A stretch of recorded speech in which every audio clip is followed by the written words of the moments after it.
कहीं जा रही हो क्या? हाँ, अपने मायके। कितने दिन के लिए? जब ठंड खत्म हो जाएगी तब आएंगे। मम्मी तुम चली जाओगी तो खाना कौन बनाएगा? जिसका घर है वो खुद बनाएंगे खाना, हम कोई नौकरानी नहीं है। वहाँ कम से कम हमें काम तो नहीं करना पड़ता है।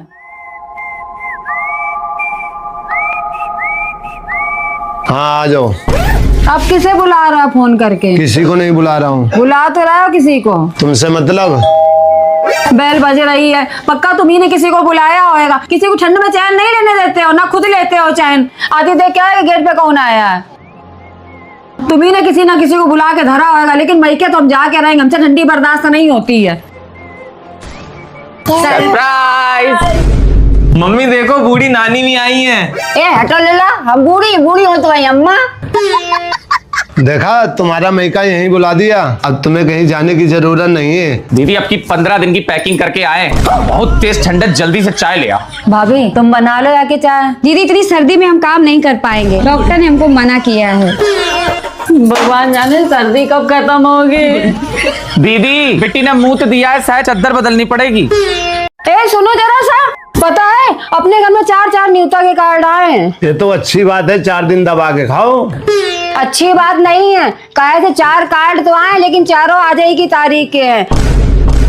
एक मुंडन का, एक रिसेप्शन का, एक एंगेजमेंट का, एक बारात का है। अरे यार ये तो बड़ी गड़बड़ हो गई। अब हमें कैसे पता चलेगा कौन सी पार्टी जानदार है? पता चले बारात के न्योते को छोड़ के एंगेजमेंट के न्योते में चले जाओ, वहां का भी खाना ढंग का ना हो, व्यवहार के पैसे अलग बर्बाद। समस्या तो बहुत गंभीर है, लेकिन इस समस्या का हल एक ही व्यक्ति निकाल सकता है।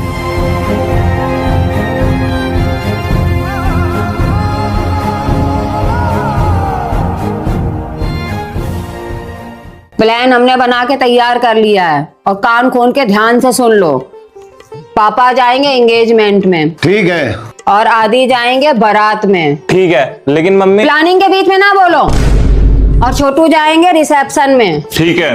और हम जाएंगे मुंडन की पार्टी में। लेकिन एक बात सब लोग कान खोल के सुन लो, जहाँ भी सबसे बढ़िया खाना हो, जैसे कि पिज्जा, रसगुल्ला, चाउमीन, टिक्की, मोमोज, गोलगप्पे, तुरंत अपना व्हाट्सएप ग्रुप ऑन कर लेना और एक दूसरे को मैसेज करना, ताकि हम सब लोग जो एक ही जगह पहुँच सके। ठीक है।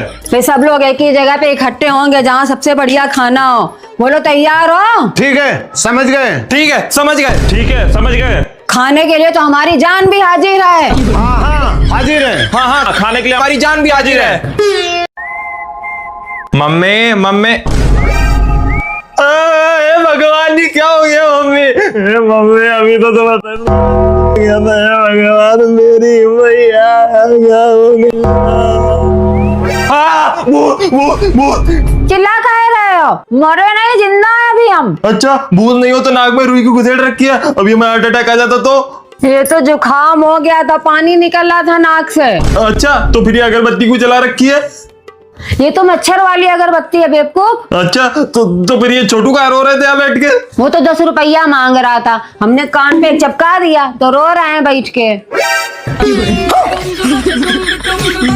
पता नहीं किस पागल खानदान में पैदा हो गया हूँ मैं, सब पागल ही भरे पड़े हैं। पता नहीं कौन से पागल खानदान है, ब्याह के आ गए हम, सब एक से एक नमूने भरे पड़े हैं। एक बात सुनी तुमने?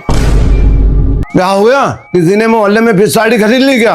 हर समय मजाक ना किया करो, नहीं चाहिए तुम्हारी साड़ी। तो अरे जो मिश्रा जी का लड़का नहीं बेंगलोर गया था इंजीनियर बनने, अरे वो ना कोने वाले चौराहे पे मोमोज की ठेली लगा के मोमोज बेच रहा है। हम जब गए हमें देख के मुंह छुपा लिया। हमने कहा बेटा मुंह काहे छुपा रहा? हमने भी खूब मजे लिए। हमने बेटा गए थे इंजीनियर बनने और बावर्ची बन के मोमोज बेच रहे हो। दांत ना ज्यादा चिया रहो, हम लोग उसका मजाक उड़ा रहे हैं। अरे ये भी तो सोचो, हमारे घर में भी एक बेवकूफ बच्चा है, इसका क्या?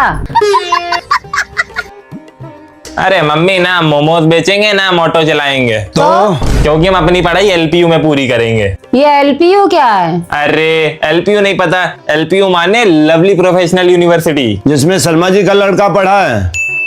अरे नहीं बेटा, ऐसे किसी भी यूनिवर्सिटी में एडमिशन ना लेना, पता चले बाद में नौकरी के लाले पड़ जाएं। अरे एलपीयू इंडिया की टॉप 10 यूनिवर्सिटी में से एक है, हाई रैंकिंग टॉप प्लेसमेंट। और आपको पता है जो स्टूडेंट 2025 में पास आउट हो रहे हैं उनके तो 2 से लेकर 2.5 करोड़ तक के पैकेज लगे हैं, और 1700 से ज्यादा ऐसे स्टूडेंट हैं जिनके पैकेज 10 लाख से लेकर 2.5 करोड़ तक लगे हैं। पता है 2200 से ज्यादा कंपनीज एलपीयू में रिक्रूट करने आई थी, और 400 से ज्यादा कंपनीज आईआईटी, आईआईएम, एनआईटी जैसे बड़े बड़े इंस्टीट्यूट में भी हायर करने जाती हैं। दुबे जी का और शर्मा जी का लड़का भी तो इसी में पढ़ा है। आज देखो वो कितनी बड़ी कंपनी है, जैसे वो गूगली और खिड़की, गूगल और माइक्रोसॉफ्ट, हाँ इसी में जॉब करते हैं। और साथ ही एलपीयू तब एडू रेवोल्यूशन भी कर रहा है, यानी कि पेन पेपर पे डिपेंड नहीं होना पड़ेगा। मतलब एलपीयू थ्योरेटिकल स्टडीज से ज्यादा प्रैक्टिकल स्टडीज पे फोकस करता है, यानी कि स्किल्स भी बेटर होंगी। और पता है स्टूडेंट अपना करिकुलम और सिलेबस खुद डिसाइड कर सकता है। मान लो किसी बच्चे को अपनी पैशन पे काम करना है, जैसे किसी को कंटेंट क्रिएटर बनना है हमारी तरह, या राइटर बनना है, या डेवलपर बनना है, एलपीयू ने गाइड भी करता है और मेंटर भी करता है। ग्रेड इंप्रूवमेंट भी मिल जाती है और अटेंडेंस रिलैक्सेशन भी मिल जाता है, ताकि पैशन को भी प्रोफेशन बना सके।